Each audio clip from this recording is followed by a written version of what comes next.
Well, thank y'all for having me. I know this isn't the standard for our mornings at 1 Million Cups, but I've been coming as well. And Todd and I were talking, and we wanted to talk a little bit about what Frenship has going on from the entrepreneurship standpoint, what our plans are for the future. This will be a little bit different. I mean, obviously, I certainly want questions. It'll be a little bit longer presentation-wise, but we have a vision for what we hope to accomplish and kind of how we got where we are in education and what we think some of those solutions are and ways to serve students that we haven't been. And really we hope to build a community for our students as well and to fill this room with the next generation of entrepreneurs. So that's really our mindset. So in education in general, kind of the best place to start, I won't belabor these things, it's kind of about what changed. In 2013, the state of Texas passed House Bill 5, and the main piece of that at the bottom really allows high school students a lot of flexibility. So if everybody kind of thinks back to high school and the time you said, I really want to do this, but I don't have room in my schedule, those days are past in large part. And now, rather than those 4 years of reading, writing, arithmetic, and social studies, we can fill in other things to fulfill those requirements. So for instance, if you're on a track that's interested in business, you may be able to take an accounting course instead of a calculus course. So you can really decide your path, where you want to go in your career, whether that's college, trade school, or straight to work, and what's going to be most beneficial for you. So the way we meet those goals are called endorsement areas. And this is a statewide program. It's really I'm trying to think of the best way to say it. It's up to each school district to figure out how they want to address this. Some school districts have not. Some have jumped on board feet first and kind of found their own ways. I am in large part the answer to that for Frenship. So a student in 8th grade, we will build a program for them as they go through middle school to explore their talents, explore their strengths, see what they're excited about, and then they can select an endorsement area as they walk into high school. And this is a growing process, let me say that. And students have to learn how this works, and parents have to understand what it means. I hesitate to liken it to a college degree, but it is a little bit, and that there's flexibility within it to fulfill the things that you want to do. The difference is if you change your endorsement area somewhere through, that does not set you back. Everyone still graduates with the same diploma. They're just prepared more for their path in life and their next step. So these overlap a lot, and some things that, for instance, you may think healthcare would fit specifically in STEM because it's a science-based curriculum, but it actually fits in public services as well because there's a human element to that. So what we really have here is an opportunity to customize for students and give them a chance to really walk into college or wherever they're going with a lot more experience in their world, so to speak, and to really own what those experiences are. So the benefit at Frenship and at large school districts is that we already have robust CTE programs, college or career and technology education programs.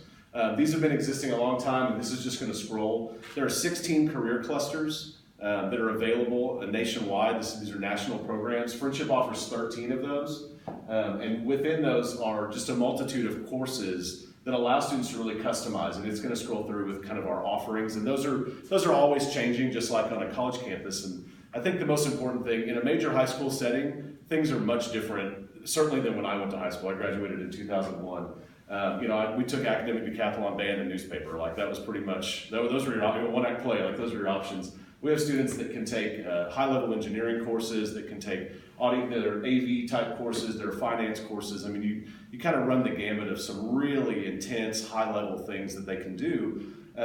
And the question is, well, how does that help them get into college? Well, it doesn't necessarily change college entrance, but when you walk in the doors, you're more prepared to start learning and achieving early on rather than having a huge adjustment period because you've already done some high-level things. So as we've jumped into this and started to think about what is it that we can offer these students, how can we frame all of this to give them as much real-world experience as possible? And our previous superintendent, we served on the board of the Chamber of Commerce together back before the House Bill 5 was passed, and I heard him fleshing out his vision for that back at that time. And so he really thought that entrepreneurship was an opportunity to tie all of these things together for students, with an understanding that not every student will become an entrepreneur or should become an entrepreneur, but that the experiences, the problem solving, the challenges that come along with starting a business is a good place for students to build a lot of their skills and to put these things into practice, to put this high-level learning into practice that they're already experiencing. So basically how we view my role and how we view our position is entrepreneurship and innovation at Frenship. we think there's a gap. There's a gap between the classroom and the community of educators and the greater community of educators and the community of businesses in our community. I'll say community one more time, community. So we just feel like it's our role to bridge that gap. We want to be there, and I say I want to be there to build that bridge, to get folks like you into our classrooms, to help you expose what it is you're doing in the real world to our students, and let students understand the things we're teaching you. We're really trying to focus them on the most beneficial information for you to take with you and experiences to take with you out into the real world. So those experiences are really important to us. So entrepreneurship specifically, we're responding to some numbers that I think a lot of us have heard, that the U.S. is 12th in developed nations in business startup activity, that more businesses failed, and this says the last year, and I'm talking about 2014, more businesses failed in the U.S. than were created. Some of these numbers are shocking, and I don't blame the business startup community for this. I think education has done itself a disservice, and we as a country have done students a disservice. It's important for us to admit that. We've spent decades telling students they're failures if they don't go to college. And while college is valuable, it's not necessarily right for everyone, and there are opportunities to be entrepreneurs in trades and small business, and of course startups as well, with the right experiences and the right motivations and tools and resources that don't necessarily involve a four-year degree. So a lot of what we want to do is empower students to understand there's a process out there are resources out there, and there's a high level of success available, whatever you want to do. So if you want to be a plumber, you can own your own plumbing business. Once you have some experience, there are resources for you. And if you have an idea that's going to solve a problem and change the world, there are resources for you there as well. So we want to kind of meet both the small business and the startup mentality. As I've kind of dug into this and learned some things, I think one of the biggest pieces that is pointed to for a decline in business startup growth is student loan debt.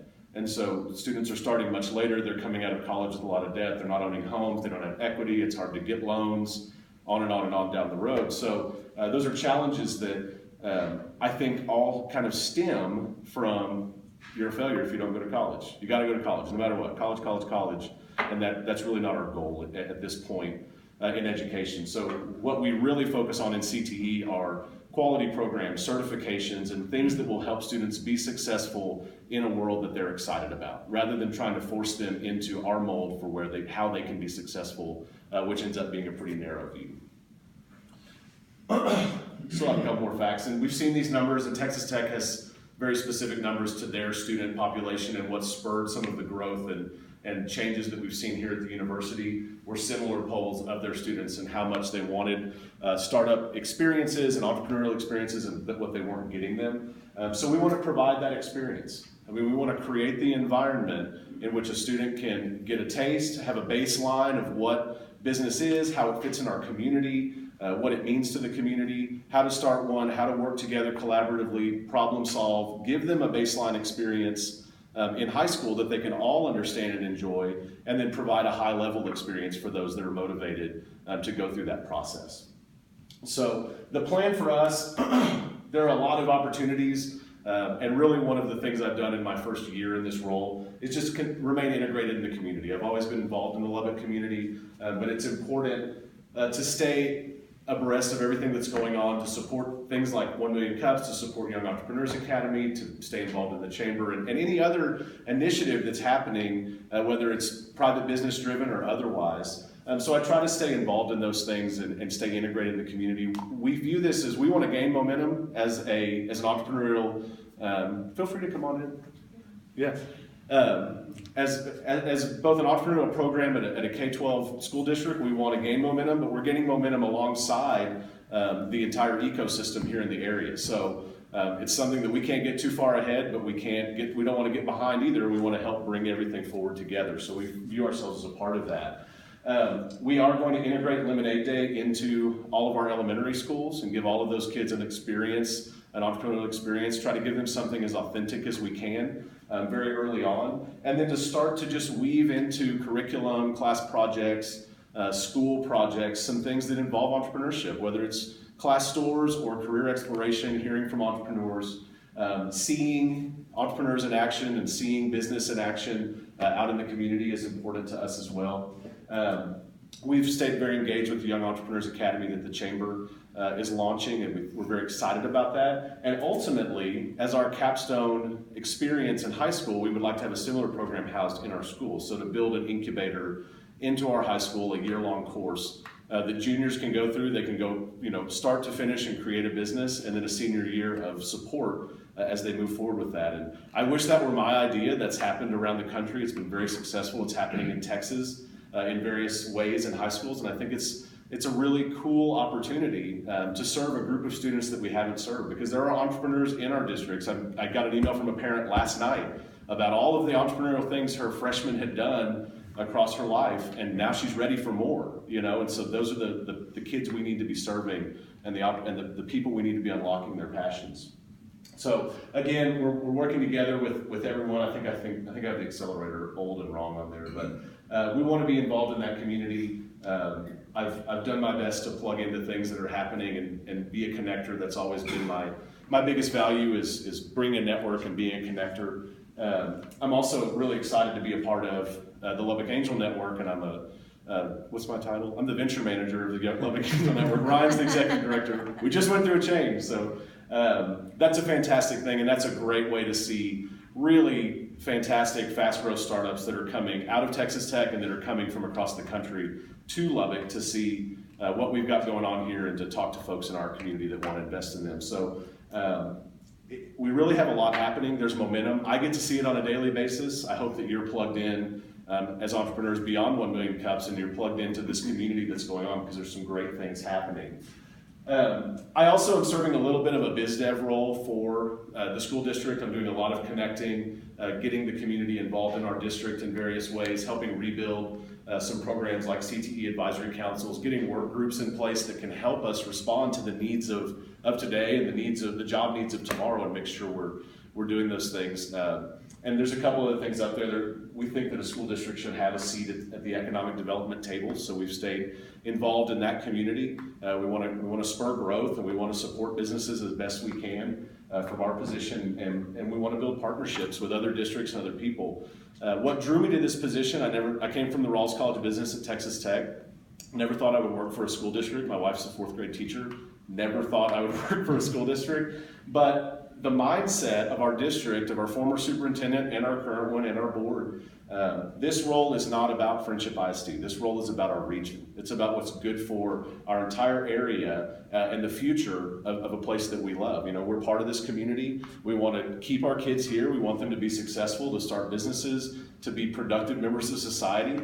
When it comes down to it, employers and students themselves will be the judge of how good of a job we did. And so whether they're walking into a college classroom or a welding school, or they're getting a job or starting their own business, we want them to look back on what we did and say, I was prepared. I was ready for this. They did everything they could. And so that's our mindset going forward, and we're always open to partnerships whatever they may be.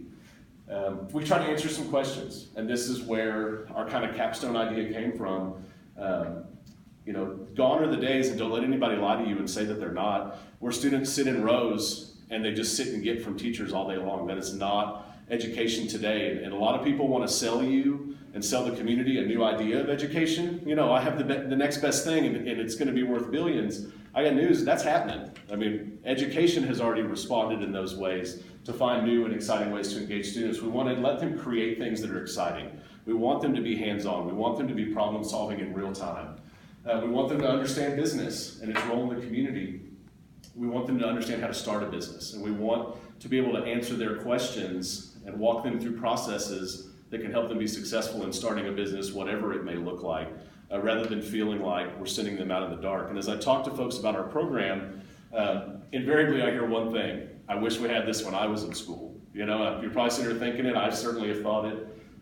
We do want to teach kids what taxes are about and how to budget, and personal financial literacy is a big part of our curriculum at this point. However, when you ask a 3rd grade math teacher to teach kids about compounding interest, that's tough for them. And so that's a place where we want to engage our community and continually bring in experts, because let's be honest, teachers aren't the best person to teach a kid about space. Astronauts are. So we want to bring in professionals and people in our community that know what this stuff is and how it works, to teach our kids about it.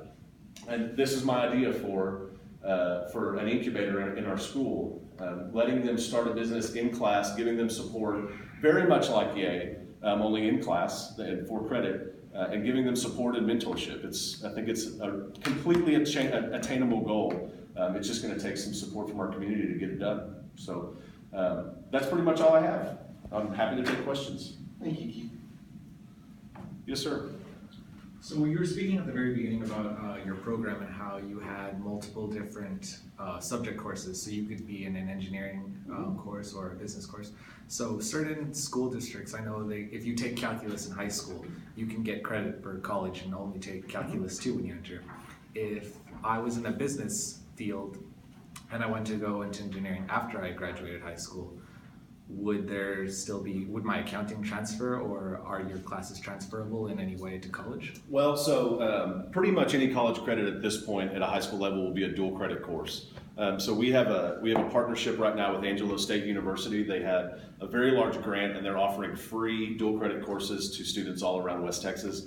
So no, to answer your question, if you just took our business accounting course and it was a high school course, it's not going to give you college credit, but we're continually growing the dual credit course offerings, and so there are more and more opportunities. For instance, Frenship still requires a speech class to graduate. It's a local requirement. However, it's now called professional communications, and in professional communications you'll be doing an entrepreneurship project, and we have dual credit sections of that. So then you're getting dual credit, getting entrepreneurship experience, and walking into college with those things. So I would say that there's not any just high school class that will transfer to a college credit unless it's dual or AP. Those rules haven't changed, but the breadth of those classes is growing as colleges begin to see more and more how valuable it is.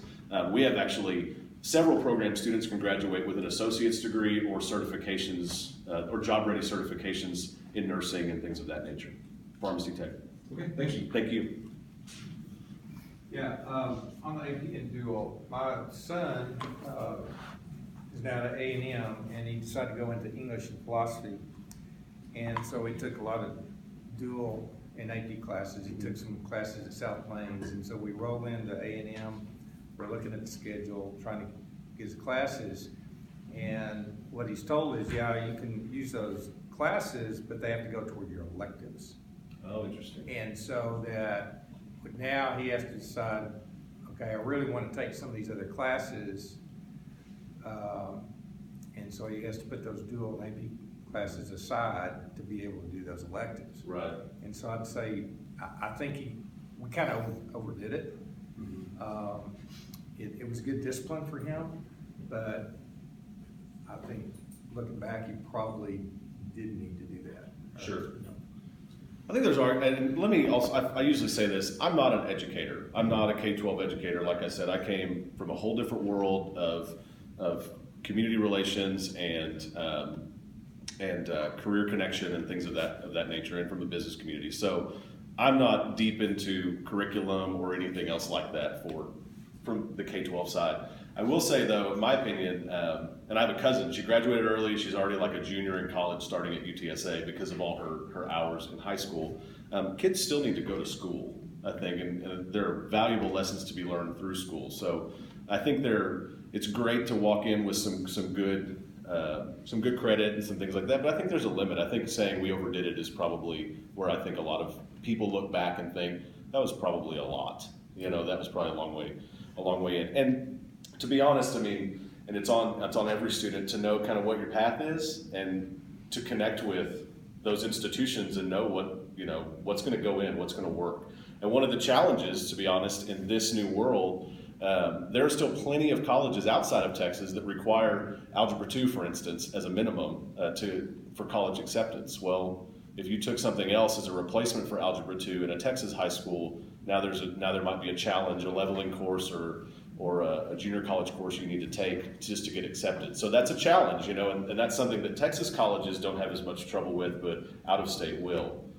So it's a new program, and we're still waiting. I mean, as we move into a session next spring, we're waiting for the legislature to change it and do something different now too. So we'll just respond as they go.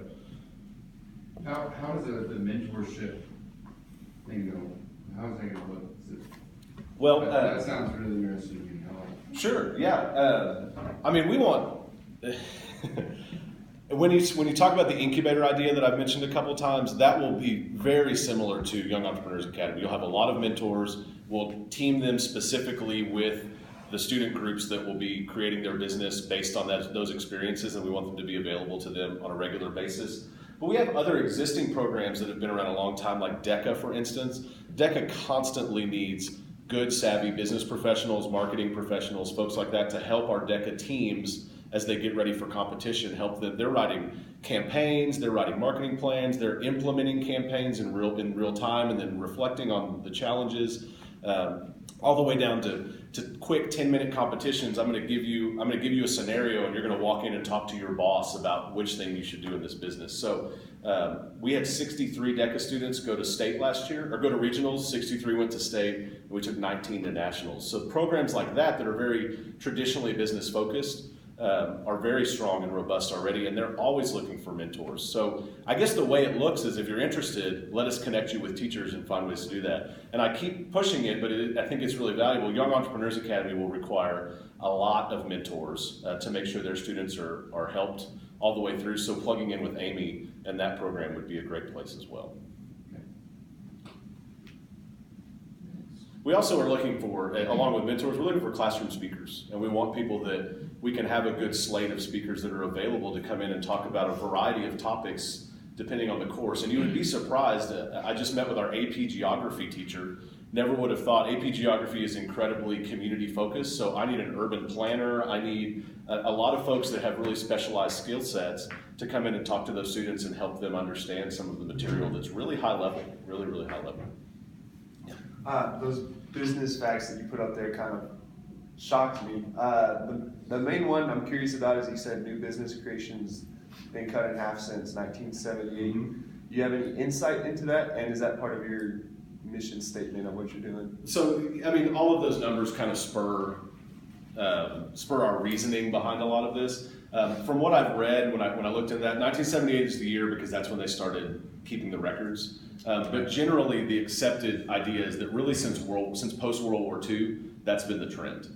I don't have particular insight. I think there's some speculation, or there's observation that in the U.S. when we hit hard times, when recession hit, for a long time, if you hit recession, you lose a job, you go start your business and find a way to support your family, and that's different now. And I'm not going to blame that. I'm not saying that's only on government assistance, social type programs. It's just not the mentality, and I think people are disconnected from the resources. The resources, like yours back there, I see your shirt. Like they're disconnected from the opportunities of SBDCs and SBAs, and I think they're disconnected from how they can jump into those things, and that's why we see so much. I probably shouldn't speak negatively, but like direct marketing kind of stuff and sell this junk from your home on your Facebook. Like that's not. I shouldn't say anymore, but I think the mentality has definitely changed in the entry point to business for new entrepreneurs. And so now we talk a lot about it takes a special person to be an entrepreneur, and they have to be all these characteristics that are mysterious, and you have to be a little bit crazy and all this, but there's still opportunity for a lot of people to jump into business and what they're good at and be successful. And I think we need to empower people to do that a little bit. I think it's really sexy to start businesses right now, which mystifies it and separates people from it. And instead of thinking about, I could do that, they think about, well, I could never go on Shark Tank. And so I think we're separating the community from what their opportunities are. But a lot of what I read has to do with student loan debt, access to capital, things of that nature as well. Any other questions? I guess we have ours. Maybe a little different answer, but what can we as a community do for you? Just engage with us. You don't have to have kids in Friendship. You don't have to live in Friendship. We, like I said, we're part of this regional community. We want to work together. So whether you have an idea, or you want to be a mentor, or you want students to come see your place of business because you're doing cool and exciting things. I neglected to say in mentorship, we have some of those really specific places. We need engineers to mentor our robotics team. We need coders to mentor our robotics teams as well. Our culinary program is really robust. They need people to be a part of that. There's always a place for our business community to work alongside our kids. We're actually starting also a first Lego League in our district. So that's an elementary-based Lego robot competition deal. So we're going to do 3 schools of that, and we're hoping to breed that in the region so that we can start competing against other schools. Those kids need mentors. You know, that's an after-school program, so we need, and you don't have to be an engineering genius. I mean, it's just helping kids build some Lego robots and getting them excited about it. So that's where the community can help us. And if there are opportunities out there for me to be engaged and involved and help represent what we're doing and help advance whatever it is you're doing, then I'm always open to that as well. So thank you very much for having me. Thank you for coming.